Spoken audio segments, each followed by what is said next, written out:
Welcome to the new Overlords Podcast, a video game show where I'm joined every week by someone who knows how to laisser le bon temps rouler. It's Sema. Hello there, Sema. I have had some fun this week letting the good times roll. So, yeah, that's accurate. How are you doing, Max?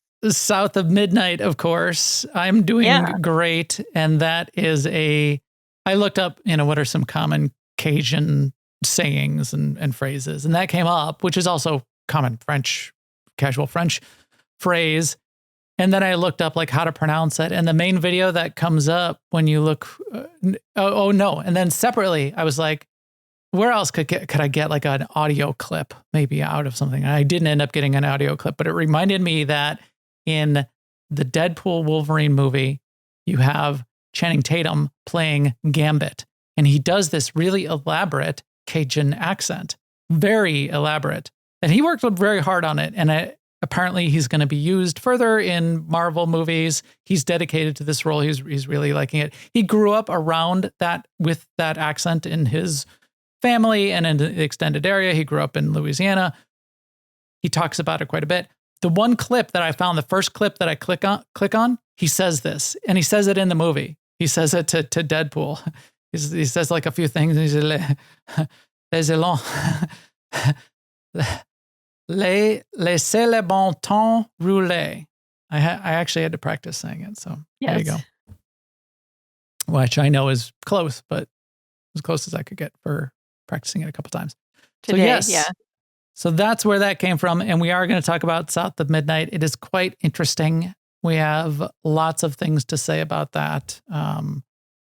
We both played it quite a bit because it was on Game Pass. And for a Game Pass game, and Game Pass has been doing pretty good lately.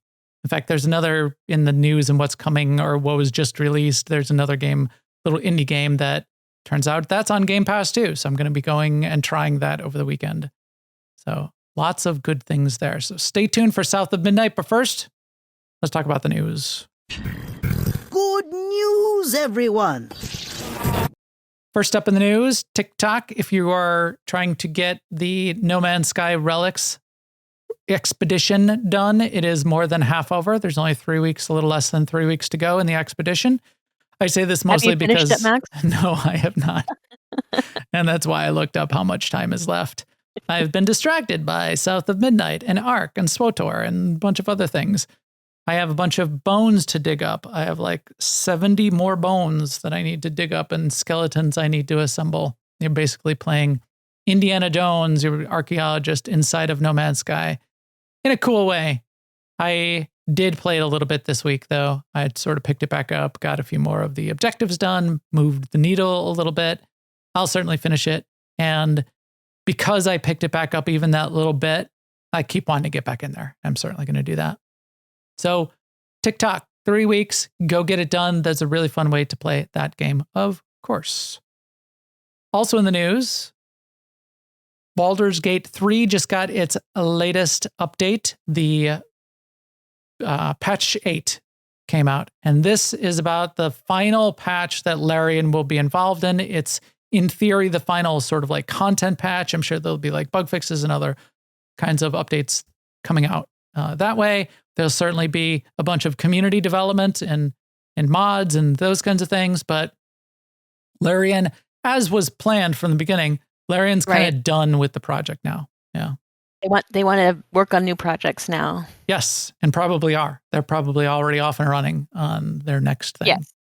Yeah. Which they deserve. They deserve to do. They deserve, and also I like it when it's rewarding to me when somebody makes a plan and follows the plan and doesn't like get swayed by, but you could make a few more bucks if you just kept going.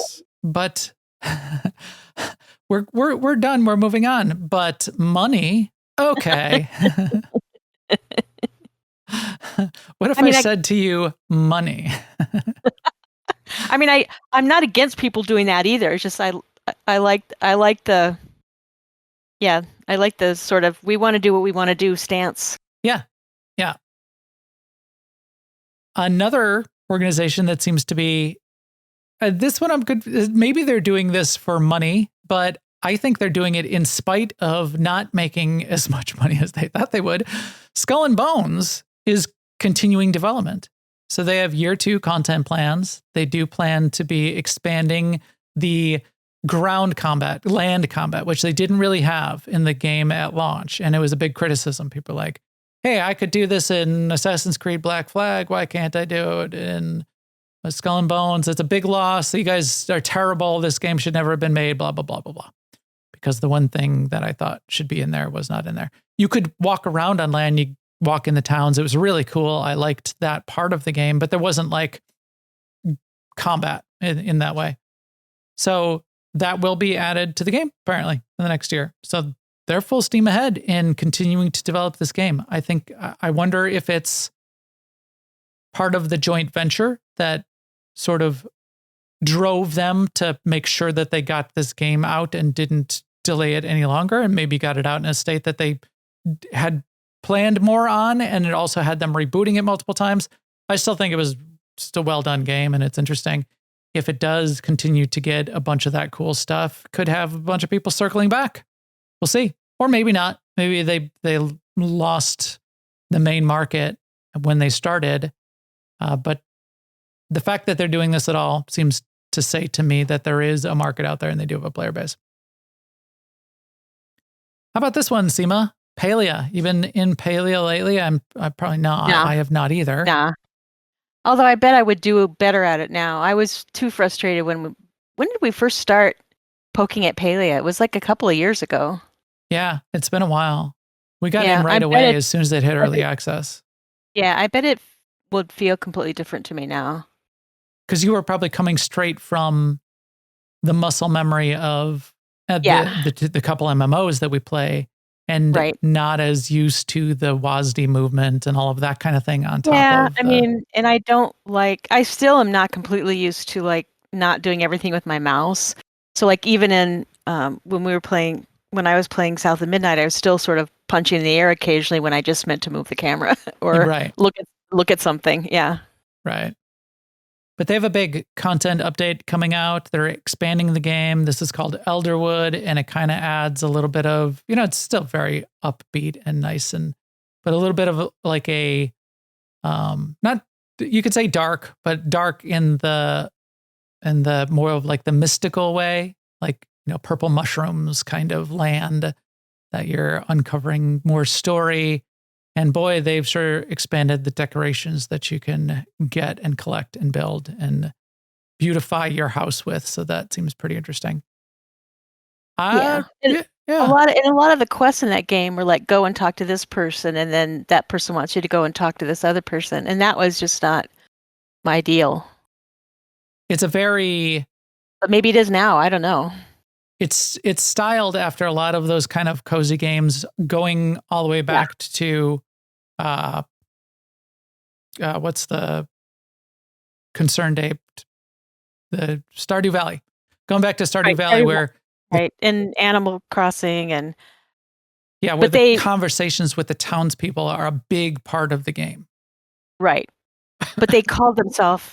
In the beginning, in early press anyway, they called themselves an MMO. So I think I also had unreal expectations going in. Yes. But yeah, it's great that they're continuing to develop too. I was quite hyped throughout their development life cycle. More different kind of games, the better. Yeah. Right. Also, a game that I'm certainly hyped for got a little bit of a delay, Dune Awakening. Dune Awakening has been delayed a couple weeks. It is now going to be pushed to June 5th. So it's only about 2 weeks, week and a half. And this is so that they can do some more tweaking and things like that they need to do before they get it out. I did notice that it seems unfortunate or a bad choice to me. I would not have picked June 5th to delay it to. I might have waited like 2 more weeks. Because June 5th is the date that the Switch 2 releases. And along with it, if you look at any of the coming soon video game websites, is all the Switch 2 editions of like the top 10 big titles that are mostly just ports to the Switch that didn't exist there before, but now they can. Those are all listed for June 5th. So you get like, what's coming out in beginning of June, what's coming out on June 5th. You get this big long list of existing stuff and big titles, and it pushes Dune Awakening way down on that list. I would not have picked that day myself, but yeah, they did. It is only the early access, and then 5 days later is the full release, and they explained in quite a bit of detail why they're doing sort of like, it's not early access, advanced access for the premium purchase. They said, yeah, we know that this isn't optimal, but it really helps in terms of smoothing out server launch and that kind of thing for us if we can stage things in a little bit of a way like this. So that's what they're doing. They've got the June 5th and June 10th. A lot of people don't like that. And if it's handled poorly, which some people are really concerned about, giving people a 5-day head start that also causes them to have advanced capabilities in the PvP open world zones, that could be really problematic. So we're going to have to see kind of how it all shakes out. It could be a really bad experience for people that don't pay the extra money, which would be a shame. Now, what they said they're going to try to do is June 10th, new fresh servers will start, but it's a 2-tiered server system is the way things work. It's like Siege level server, which has 40 people online at the most at a time. And that's where you have your core bases and things like that. That is fine. And that you can have new ones of those that are 10 days later or 5 days later or whenever, even more of them coming up in the future, and it'll be fine. The problem is then those all connect to the cities, which are like a social hub, and the deep desert. And you can have hundreds of people in the deep desert. So it's multiples of these smaller servers feeding into the deep desert. And that's where the big PvP stuff happens. So the problem will be is if they take the June 5th servers and mix them with brand new June 10th servers, and all of those are flowing into a single deep desert, you're going to get people in there on June 10th who are going in to experience it the first time and have lead people from June 5th with ornithopters shooting up the place. Right. So it's potentially a problem that way. If they handle it correctly, where that's very, very separate, and June 10th people are with June 10th people and June 5th people are with June 5th people, maybe it's going to be completely fine. Otherwise, it could be a shit show, they say. Well, I mean, surely they thought of this. Surely they did. And surely when they thought of it and realized that it could be a problem, surely they said, we'll do the most optimal thing possible for the players and not just let it shake out because it's only the first 5 days. In the first meeting where someone said, how about if we have pre-release, someone else would have said, well, how do we handle this? Surely they would have. I mean, it's a game about warlords fighting over drugs. So yeah, I'm sure they did the best for everyone. The spice must flow. That's correct, Sema. It is kind of that, except it's not as much drugs as it is a constrained resource, because in the original novel, it was more of a symbol for oil, the symbolism. Anyway, couple final things to mention. Claire Obscure is the next thing that we're kind of... Oh, wait, did we talk about... Yeah, we talked about Blueprints, right? No, that was pre-show. Oh. Oh, Schedule 1 and Blueprints. So 2 little indie games that are kind of hot right now that we're going to potentially take a look at. Schedule 1, as Sema said, another game making the world a better place.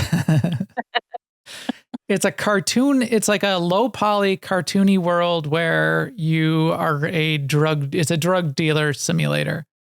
You get dropped into the world where your drug operation, your trailer gets blown up or whatever, and you need to then rebuild your drug empire from the ground up. And you make drugs and you sell drugs to people and ruin their lives. And everybody's kind of like drugged out and unwell. But it's the simulation part of it where it's kind of like the business simulator part that people are really getting hooked on. Right. And I guess it gets pretty deep to the point where you can start hiring people and you're controlling areas of the city and you're expanding there's like automation, expanding your operation. People are really kind of into it. It's looking like it's having its moment, and it's a single developer that made this one. It looks cute. Well, in the character creator with these little cartoony drug addicts, I guess you have the ability to like a bunch of sliders, even though it's like 5 polys to make up their face, a bunch of sliders to add like extra like wrinkles and bags under your eyes. They just like pock marks enhance your drugged out, ruined life persona. So there's that. Oh, here, going to the playground, of course, to sell the drugs, because why not? Talking to Kathy. Another one, which is a little less disturbing. Disturbing, anyway. A puzzle game that's really having a moment right now called Blue Prince. And it's blue as in the color blue and prince as in a royalty. It is a cel-shaded puzzle game, first-person view puzzle game where you're wandering around this house. And to me, I got a real board game feel for it, because what you do is you start in kind of like a single room, and you pick up pieces of things in the room and materials and resources, and the blueprint play on words there says you then use these blueprints you have access to connect a new room. So say there's 3 exits to this room you start in. You connect a new room based on the resources you have available to the room that you just started at. And you need to get yourself through this, building this house to the mysterious final room by connecting the right rooms in the right order, collecting the resources that they make and provide. It's very puzzle-like, in some ways they even said roguelike, but it would only be roguelike in, hey, you pick up an ability or a resource that you can take back to a previous room and use it there, et cetera, et cetera. So a lot of people from a puzzle game perspective are loving this. It's definitely something new and different, a different sort of like style of puzzle game that was sort of breaking the mold, and I appreciate that. At any time you sort of get new, interesting games. You might take a look at this one. This is on Game Pass, right? Yes, it is. Yeah, I think I will this weekend. Let's hope I can get done with the No Man's Sky expedition. Keep my dinos alive in Ark. Get my season objectives done in Star Wars. Get Gardening a Goat to Alpha 1, which should be in the next few days. We're just doing final triage on Alpha 1 candidate build. And then I will play Blue Prince on Game Pass.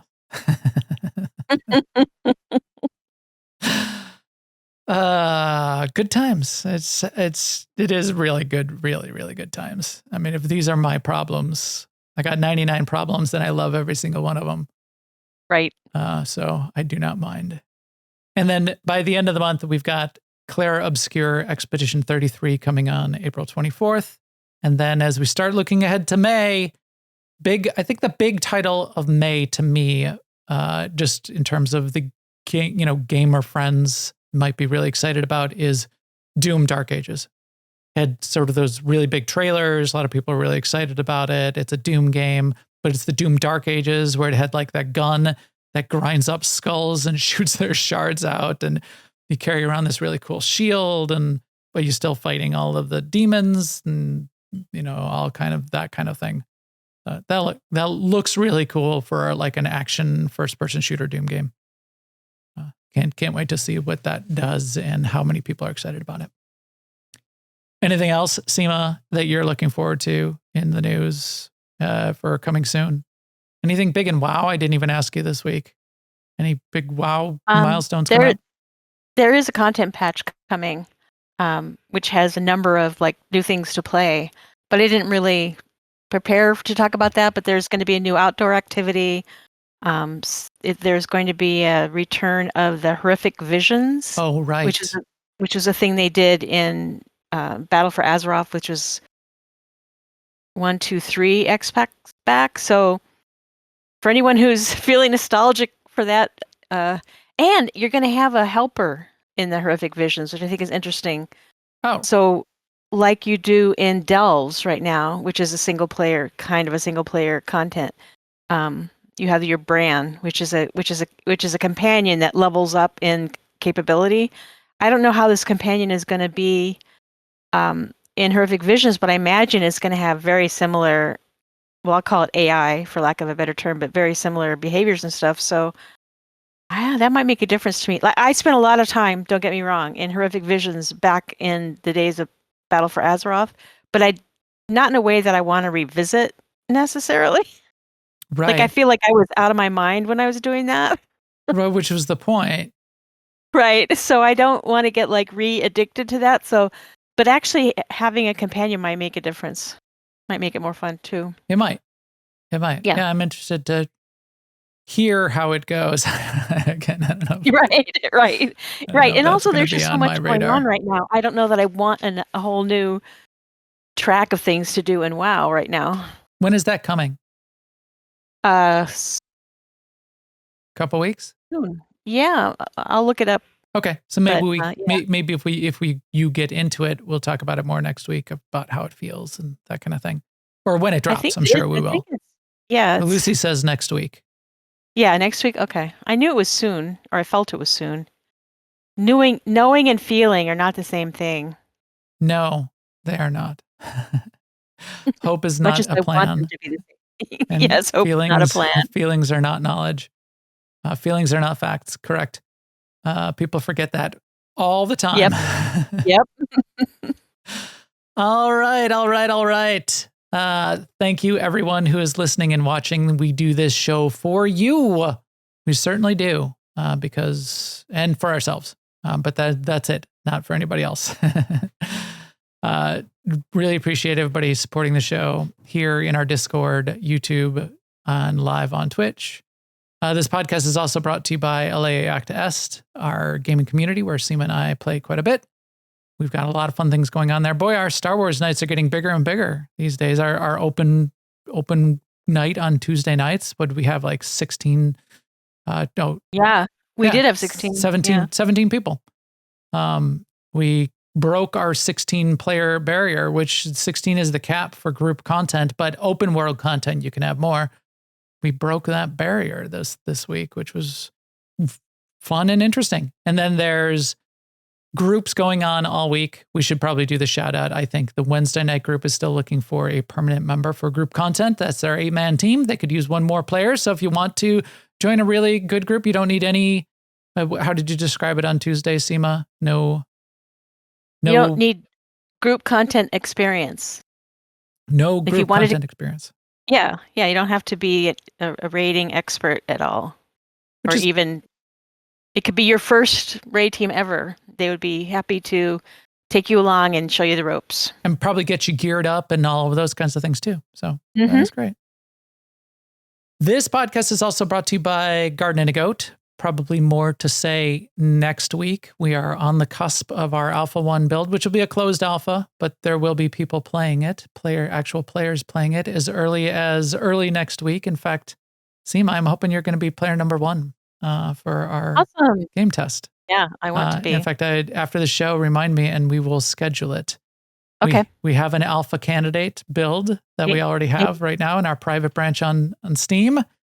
Maybe I won't be trying blueprints then. It's exciting. Well, that won't be until like Tuesday or Wednesday. Maybe like Wednesday morning we'll do it. We'll give you a walkthrough.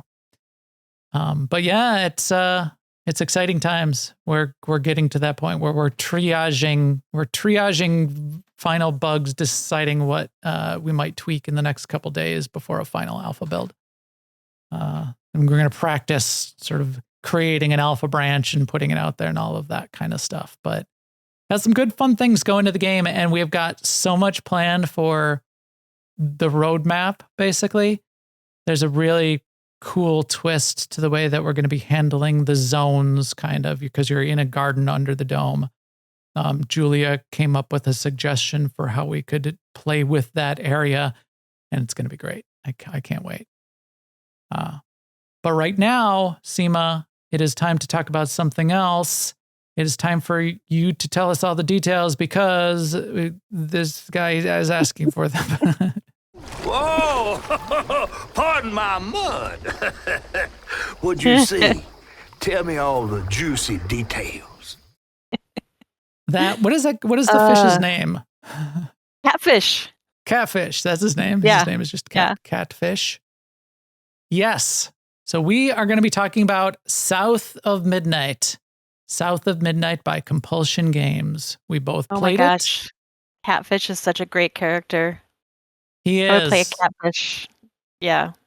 It is very, very, great character. And even though he's a fish and there's a million fish in the world, he still looks like very unique. He has a very unique look. Very, very unique. He looks like he's stitched together out of quilted material. Yes. Which is some of it being iridescent. It is really, really cool. And she rides around on him at some point, but your first little quest is to sort of help free him. And there's a story associated with that. This was an experience. I knew it would be because we were waiting for it and we had seen the trailers and kind of wanted to get into it because of what we saw and because of the trailers and the look and sort of what they were presenting. And it lives up to that. The whole game and presentation and all aspects of the art, both the music, the staging, the sound, the lighting, all definitely rise to the level of the things that they showed us in the trailer, I feel. What about you, Sema? And I'm 100%, I feel that. And I'm kind of a sucker for this kind of story where basically she's coming into her own power as a weaver, and a weaver is like a person who's like a guardian who can see the strands that hold the fabric of life, the tapestry of life together. And when they get like fouled up or knotted and it emits bad juju, then she can like weave them back together and fix it. And I know people call it a Southern Gothic fantasy or a dark fantasy, and there are some dark elements, but my experience of it was not dark at all.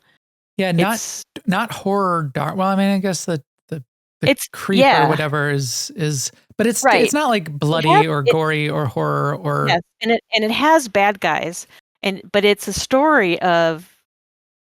I don't want to say but it is a story of healing, because then when you see that, you think, oh, it's going to be Mamby Pamby or whatever, but it isn't. It's so interesting.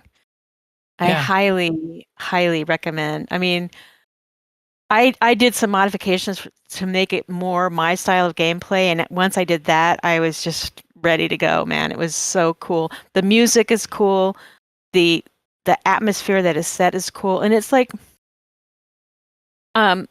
everything is, if you look at any one particular thing, it's kind of understated, but like the whole is so expressive. Right. I just really, really impressed by this small studio, backed by Microsoft, but published by Microsoft, but still a small studio putting this game together. I mean, they are so owned by Microsoft. So, are they owned by? Are they owned by Microsoft? Yeah. So it's Compulsion Games. They have done a couple games in the past. We Happy Few, Contrast, a couple other games. Right. And they're a Canadian studio, and they decided they wanted to do a game that was set in the American South, the reasoning being that it would be something new. Like, there aren't a lot of games that even reference the American South, and so they thought they could bring this sort of rich picture, and my God, they did. But part of what they did is they had people on staff that were from the South. They brought in people to tell stories that they learned as either a folktale professional or growing up. They used I personally am from the South, and I'm really, really arch my eyebrows whenever somebody says, oh, it's a Southern show, or it's a Southern this, a Southern that, because usually it's this characterization of the South. Like, people feel like it's completely fair to just like throw in your picture of an accent and then you go, look, I'm Southern. But the South is like every other part of every country. It's just layered, and there's levels of education, and there's levels of prosperity and culture and lore put together in lots of different ways. And the South is huge. But it is a fantasy, and it's a fantasy world. So one of the things that really is fantastic about this game is just the world building. Like, even though it takes place in the American South, it's still world building. It has its own magic system. Right. It has creatures. It has they have this hurricane, but the hurricane has more of an effect on the world than an actual hurricane would have. Plus, she steps into this version of the world where she can see, the threads that hold life together, and where she can fix things. And it's based in ideas that show up in like Southern lore and that kind of thing. Yeah. But a lot of those ideas are not really developed. Like, as you said, the haints are an idea, but it's not like nobody has like picture books. Like, this is what a haint is. It's not like an orc. Everybody knows what an orc is. Right. Like, I don't think there's a folktale that says, and then I fought a giant alligator. Right. But maybe. Two-toed Tom. Right. Who got so hungry he ate 2 of his toes. Is that why he's called? Yeah, that's how he got his name. Yeah. Wow. Rough times. And that's actually also how he got to be giant, right? Because his owner, this is just a little piece, his owner was so stingy with him, and he wouldn't feed him because he used him like a weapon. And when he brought this really, really hungry alligator, and then he would threaten people with the alligator, and then if he rang the dinner bell, then the alligator would like eat that person. Okay. And when the alligator finally escapes, well, he gets let free by someone who you meet early, you meet about halfway in. He's so hungry from a childhood of always being hungry that he just eats everything, and that's how he becomes gigantic. Giant. See, everything has its story like that. It's a whole set of interwoven stories. That's certainly it's kind of like a sort of like short stories woven together, like, no pun intended. There's a whole bunch of weaving that goes on. That's kind of like the idea. It is well done if you want to just sort of like wallow in that kind of storytelling as well. And it's excellent storytelling. I had the random thought while I was playing it that it was sort of Quantum Leap-ish, in that she learns, she gets into this situation and she has to learn how to fix it. And then when she fixes it, she can come back out again. Sure. Interesting. That's exactly that's a good It's a different metaphor vibe, for though. it, because I only played through the first main one. So I got through chapter 4 out of 14. You got a little bit further. You're up to chapter 7 or so. Yeah. So you're at least halfway through. Even then, I saw a couple of the stories, and you get to sort of like, the one story you just sort of like following. It's the sort of like the slave family. The other story of the 2 brothers, you have to take an active part in sort of like fixing things. That's kind of her job. It's after the fact, kind of using healing the world, which has been sort of disrupted and distorted by these complex and sad things that happened in the past, potentially. Sad or horrible, or I mean, that was pretty horrible. I was, kind of, but in that you do kind of participate then in that short story, which I think is a really good way. And it's not about punishing the people who did the horrible things. No. And in fact, you and I talked about it with this one. In fact, you don't get resolution for the perpetrator. You only sort of get resolution for and with the victim, and that does the healing. Right. In some ways, potentially, I thought it was a little bit of a gap. Didn't really mind. It's not like I wanted to go smack down the perpetrator, but I expected it to have some sort of resolution, even in a positive way, even like, that's what I expected. remorse and restitution kind of way. Right. I didn't expect a smackdown, but like after the first story, not the escaping slaves, but the brothers, I expected her to go back, cycle back to the original brother that she met and have some kind of a scene with him. But no, she just moved on. So I thought that was kind of different. So let's talk about the main character for a second. That's certainly, she's been showcased in all of the media. Her name's Hazel. The one thing I really like, just like a little bit of a thing, a couple things. I really like her as a character. She was a track star in high school, obviously. It's just very vaguely referenced in a couple like photos, and she mentions her track team. There's one little idle animation she has though, where she stretches her quads out when she's just like standing around and you're like about to do like a little, running. I could really like that little move. That's such a track thing to do. And then she did this other one with her other hand where she waves away a mosquito or something. Also seems very authentic to me, having spent summers in Alabama. Yeah. Yeah. And very natural and, nice. When you think about like creating idle animations, that's kind of like, it's an idle animation that's personal to her as a character in both of those situations, both of those examples. That's good choices on their part. You also get the art of how she seems a little bit like carved, and you sort of the pieces of the polygon, the pieces of the model look sort of like more sculpted and carved. Yeah, the art style.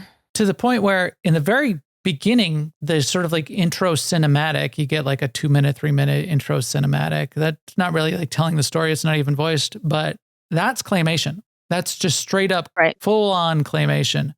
Right. Now, I think other parts of the game, and I did notice this, are based on that as well.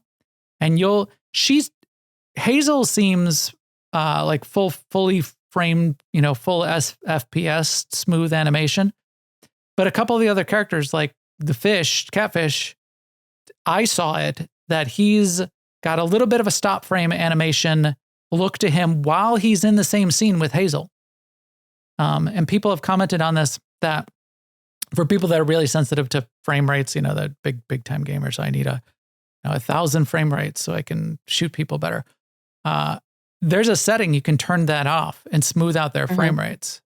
The mixing of the frame rates of that animation, I think, adds to the delivery of the art style in a really interesting way. So here's Catfish on screen. It's just an amazing art. He's like quilted and stitched together, this giant catfish thing, but very artistic and cool looking. But especially when you play it in engine, I got the stop frame animation feel of him, whereas Hazel didn't feel stop framed at that point, which I thought was cool.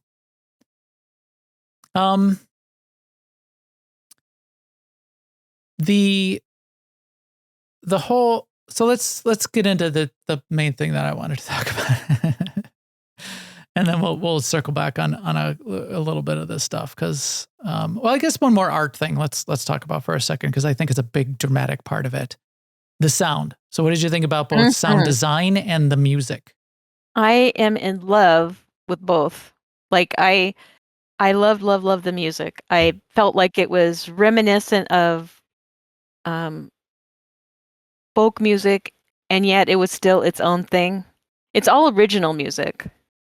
Some are songs with lyrics, but it also doesn't take over the scene. It's just part of the scene. I don't know. I can't explain it. Everything about this game I felt like came together in a way that each like little element might be understated, but it all together is just very expressive. So the artist who composed most of the music their name is Olivier Derivière. Is that how we pronounce that? It's described as a blending of blues, gospel, and Southern folk music. And I wouldn't say it's really as much a blending of those as using each of those elements at different points for different compositions that flow together, potentially relatively close to each other, but it's not like each piece is a blend of all three of those necessarily. Right. You'll get a scene where there's some blues playing. You'll get a scene where there's more of a gospel playing. The sound design, I think, is very well done, though, as well. There are parts of the gameplay, it's kind of difficult to notice, but parts of the gameplay where you're like running along or you're running and jumping, doing a little bit of platformy stuff. There's a couple of these chase scene kinds of things. The music and the composition is timed to your actions and progress through the course or the scene or the places you're jumping to. I noticed it when I was having problems getting through a couple parts. And at one part, I kind of got, one of the only few bugs that I saw in the whole time was I kind of got stuck in the wall and And I eventually got myself up, but the whole time I was stuck at that point and stuck in the wall, the little phrase of music was kind of looping. It wasn't like completely broken. It worked. But it was just, you could tell it was not like a broken record where it was cutting itself off in the middle, but like a 10-second loop of music that kept looping and looping and looping, obviously waiting for me to progress. So that I thought was really interesting from a sound design perspective. So that, and then as you said, it's great music. The music that plays in the sort of like the climax of the two brothers story was a composition, kind of bluesy composition, folksy bluesy composition that also had lyrics. So it was a singer singing the whole composition and telling the story of the two brothers. So completely original, complete story. While it's quite a sad story, and it's not like that song didn't become my new jam, I really appreciated the level of work that went into both composing and performing that piece, and it being so personal to that part of the story that got created. Thought that was pretty amazing. But overall, there was a lot of moments in the game where I found myself just sort of like liking the music as it was going on in the side, just the ambient music in the background, just enjoying it. Right. I mean, yes. Just go ahead. I was just gonna say also, it's just part of the atmosphere. There's like, you'll just be walking along and unrelated, a rabbit will come with you for a little bit, or a fox. And they show up, or raven, and they show up multiple times. No idea if they're the same ones or whatever, but it's just part of the world. Like, I don't think you're going to get to a story where you have to save a rabbit or anything. Oh, you do get to save a pig. That's nice. Just all the little things. Yeah.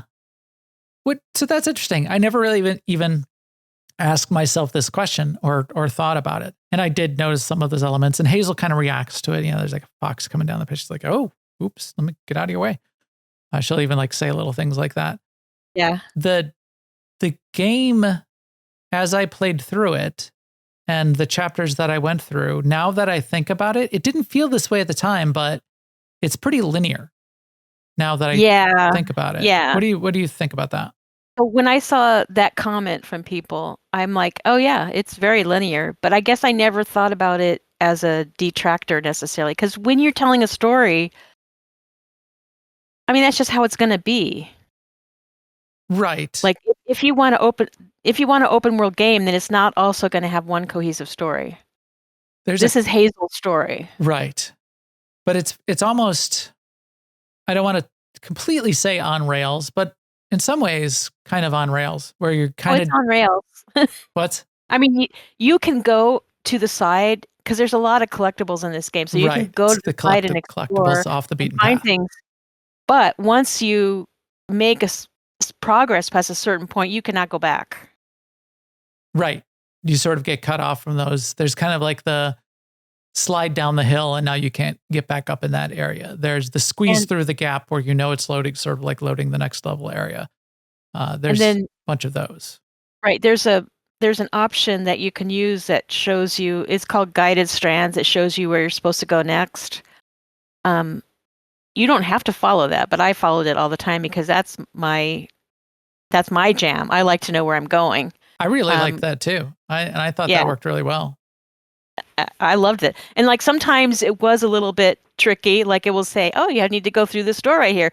But it didn't tell you that you had to go into the farmhouse next door and find the power source or something before you could open the door. Right. But use your powers to move things around and, unlock a way to climb and jump and run. But it is linear in the sense that you're progressing a story and you're finding out each new thing and you find them out in order. You don't find out one thing and then it's not like the next person playing the game is going to find them in a different order. Right. There's no branching path in that way. Yeah. But I mean, I don't consider, for me, that's not necessarily a detriment. I don't think it's a detriment, but you mentioned you were playing on a more of a story mode. I was playing, at least for the first half of my playthrough, the first 2/3 of my playthrough, I was playing on sort of like the middle, not hard mode, but whatever they called balance mode. One of the things that you do, there's a little bit of like RPG-ish kind of progression. You collect this currency called floofs. If you stay just on the main path, on the, stay only on the rails, you will miss those floof upgrades. Right. And the fact that you can't go back then and pick those up means, I guess if you're playing on the hard modes, you better make sure you fully explore everything and pick up all of those floofs, or you're not going to have enough abilities to upgrade, or they to won't be get through the strong enough. fights. Yeah.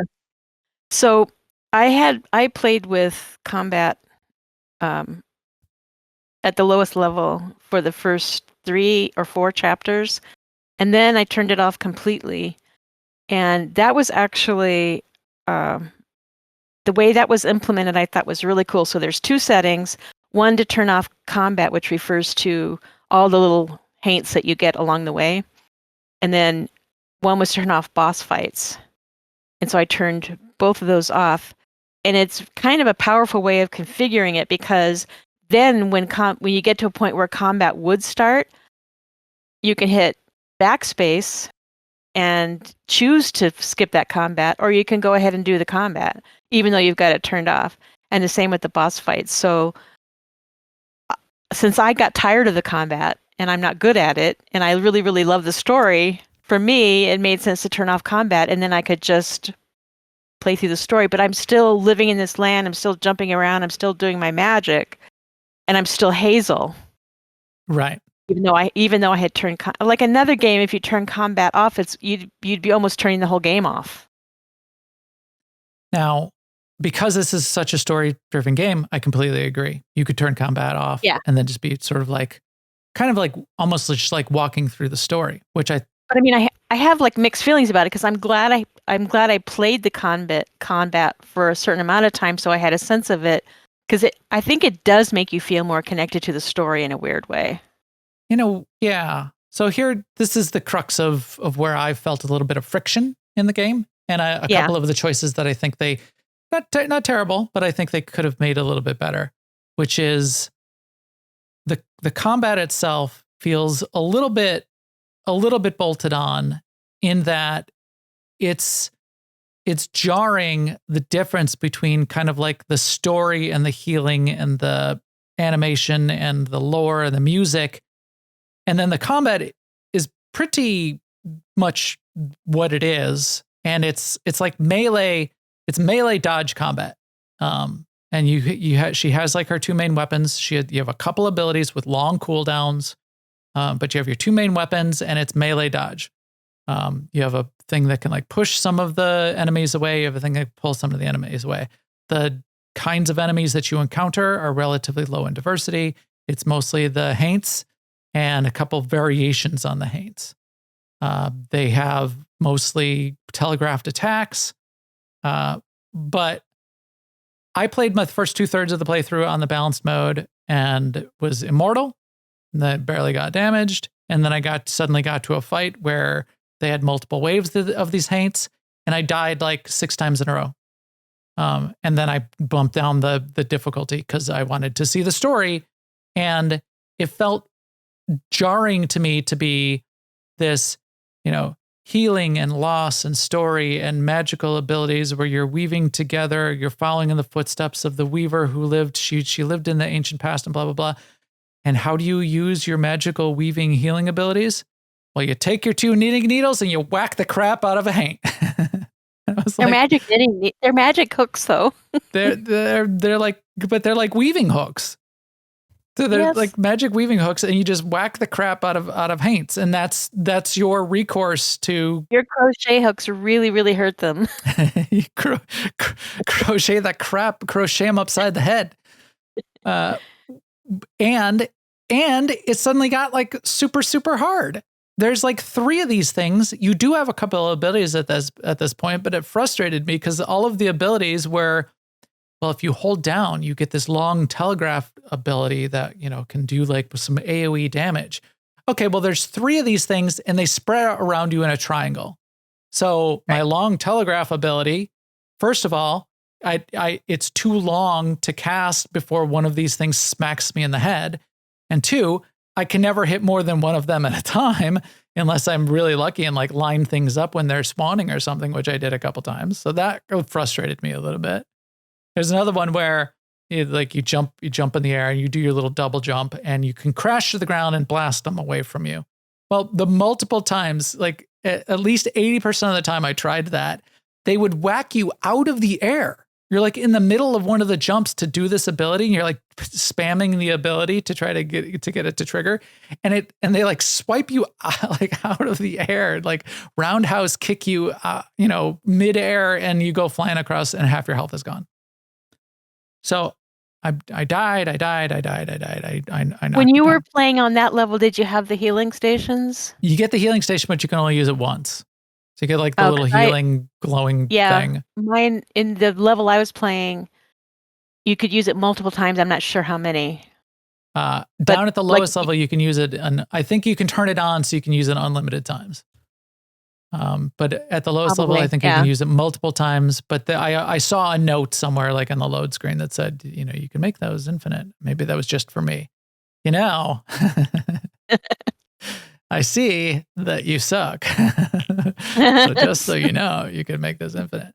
So one of the things that kind of freed me up from when I turned combat off is I didn't have any FOMO about collecting the floof because you need all the floof if you're going to get all the combat abilities, like you said earlier. So another thing that allowed me to sort of pursue the story more single-mindedly, I didn't feel like I had to know how many floof were in the area and that I had to find each one. Right. Because, so that gets to why I thought that, well, I better find all these floofs along the way. And they're hidden. They're not, I mean, some of them you can see from the road, but some of them are like around corners and in ditches and in basements and in attics. So that was one element of the whole aspect where I think they could have chosen a different form of the combat kind of gameplay. Like make it more of like puzzly and spellcasty, make it more like set up an ability and execute the ability so that you're doing like a weave and you're like weaving a net as you go. And that kind of thing, a little bit more ranged combat, I think would potentially make a little more sense. Again, you have very few abilities. There's one kind of like ranged ability, but it's like once every 30 seconds kind of ability. There's ways to make them slightly faster and that kind of thing, but at least in the beginning. Again, I only played through chapter 4 of 14, so it could get more and more. So you do get Forster reminds me, you do get a little buddy named Crouton who's like a little doll. Which you see early you see it in the intros too. So I recognized it. Yeah. You do see it, but what you can do with that guy is use him to go in small areas. Like he can go inside, like go down a small tunnel or a hole in a wall and go turn something on to power, a conveyor belt or whatever. But you can also you also can chuck him at things. Mm. And then you can also use him in combat to, I don't know, stun or crowd control mobs or whatever. So that he's not a crunchy cube. He's like a little. The puzzly concept and the puzzly parts of the game, I think work really well and they fit. You're kind of like using your weaving abilities to push things, pull things, so you can jump up and move around and that kind of thing. The more of that in just like the straight up combat and the boss fights, I think would have served the game a little bit better than just punching things.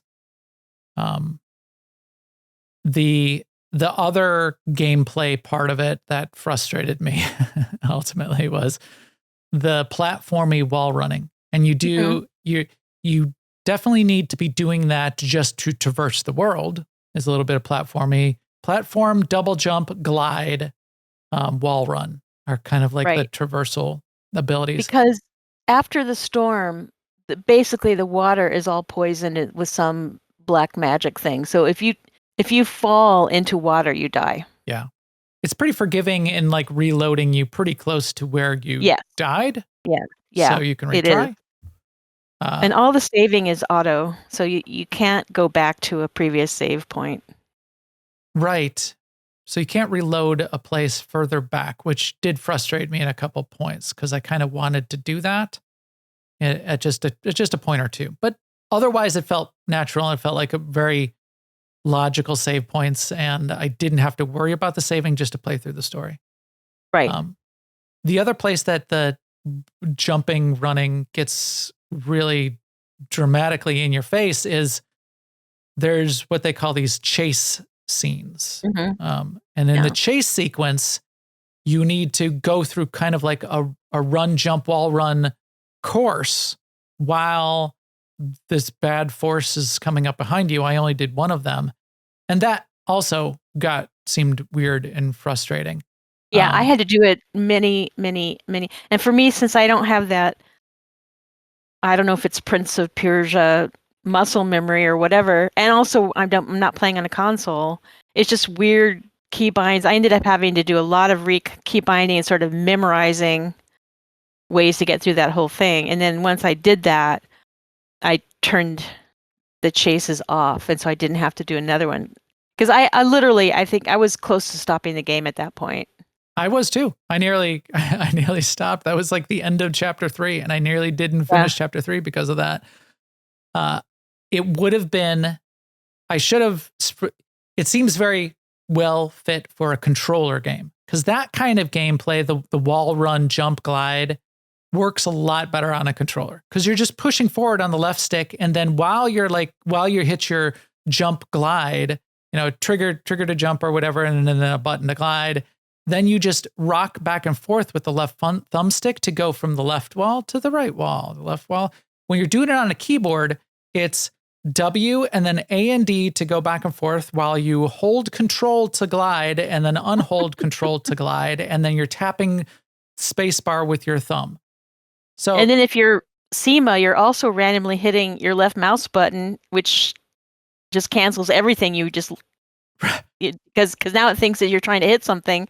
So I literally unbound my mouse buttons. I unbound all my attack keybinds until I basically only had the movement ones that I wanted still bound so that I didn't because I'm uncoordinated. I was hitting the wrong buttons and that was ruining everything. Yeah. So I got through the chase after a couple tries. It did cramp my hand as I'm like holding control, A, W, D, and space. So all 5 of the fingers of my left hand, while the right hand is controlling the camera, are all like tapping things wildly. Oh, Forster's saying even with the controller, it was bad. Yeah. The wall running. That was one of the things that turned me off of or just Jedi Survivor. Is any kind of you start getting like platformy wall running crap in games, I'm not all that happy. I'm not in for that. It also again seemed jarring against this weaving and healing and story and lore and I liked music. I liked it out in the world because it made it connected to her newfound power as a weaver that she could jump over these long distances.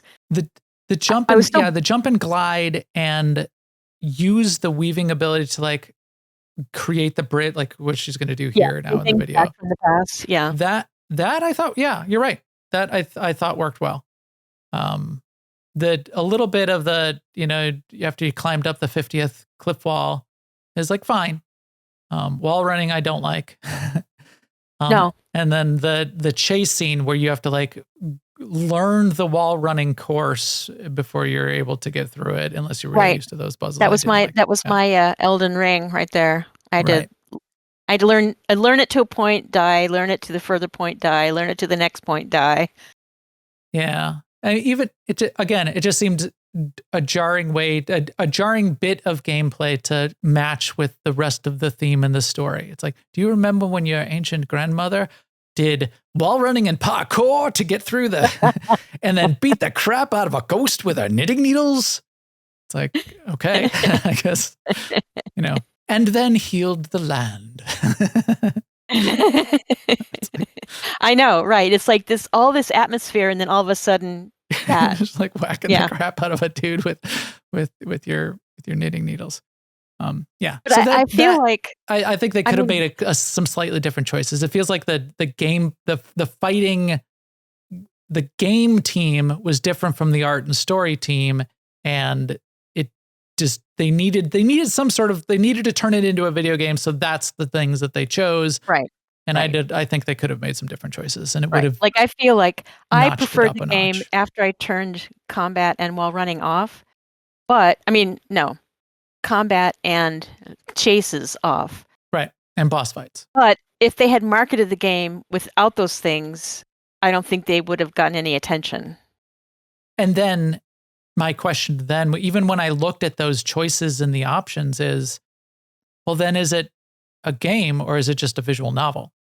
Right. And also, when I was turning them off, I'm like, so I had it on Game Pass, but I'm paying for this game, and I'm turning off the parts that require development that I paid for. Right. I'm turning off the game. Right. And right. Maybe I'll just go watch the YouTube video of all of the cutscenes and have a wonderful experience. Actually, that is a great, because I said, when I got so frustrated at the end of chapter 3, I said, I'm just going to watch it on YouTube. And then I went to watch it on YouTube, and it was not the same experience as walking and playing it in the game. So I don't know what the difference is, because I've thought about this before. It's like I've said before on this show and in other conversations that you and I have had, that if I prefer to consume my stories in a book or a movie or something like that, and I want a game. I don't want part of a game to be the barrier to me finding out what happens next in the story. Right. So, yeah. So I don't actually understand why I like games sometimes. I just go, it's like, because when I put words to it, I'm like, why did you just go read a book then? Right. Well, this is why. And I do that also. This is why I don't care as much about story-driven games if there's not enough of a compelling game to it. And this is why I like, I tend to really like the games where I'm the game, I'm the story. Right. If this game was announced and we looked at it and there was like no combat, we probably wouldn't have played it. Right. It still could be wonderful. I mean, there's plenty of like visual novels. It probably would be wonderful, but I don't read visual novels. Yeah, or the interactive visual novels. If I feel like playing a game, I don't sit down and say, "Hey, I'll do a visual novel." Right. So I don't know what the answer is. Just please me. That's my only answer. If they had mixed in. If they had changed the gameplay and made it sort of a little bit more woven into the story and a little bit more about the weaving and not the arcadey style gameplay, I think it would have fit better. Mm-hmm. Would it have solved everything with the mixing everything? But again, this is the difference to me between like an 8.5 or a 9 out of 10, which I'm giving this game at what it would have been a 10 out of 10. So this is just a little bit of nuance. We may have a chance to find out if they do make these kinds of changes, because there might be more South of Midnight coming. Tell me about that. I mean, did you? Not that I don't believe you, but they just comment that they're open to the idea of doing like more installments of South of Midnight. Oh, and they probably wouldn't be called South of Midnight, or maybe it would be. I don't know, but maybe I mean, with more of Hazel's story. South of something else. I guess you have to have South in the title because that's like a key part. So it can't be like West of Midnight. The next is going to be South of Breakfast Time. Yeah, South of Second Breakfast. I can't wait for that one. We've solved it. Bacon South makes of everything Dawn, better. South of Breakfast, and then the fourth game in the series, the long-awaited South of Second Breakfast. We've had South of Breakfast, but have we had South of Breakfast? Don't think we have, Pip. Don't think they know about Second Breakfast in the South. Yes, they do. South of Sweet Tea Time. All right. Yeah. So as I said, just to sum it up, my view, beautiful, wonderful game, really kind of breaks the mold in this kind of storytelling in a lot of ways. I really like that out of it. And the quibbles that I have are between that 8 out of 10, where I would put the game and where it would Like, get if it to a you're 10 out of 10 for me. if you're on the fence and you identify with the kinds of things that I say, I would say definitely buy it. It's $40, well, or get it on Game Pass or whatever.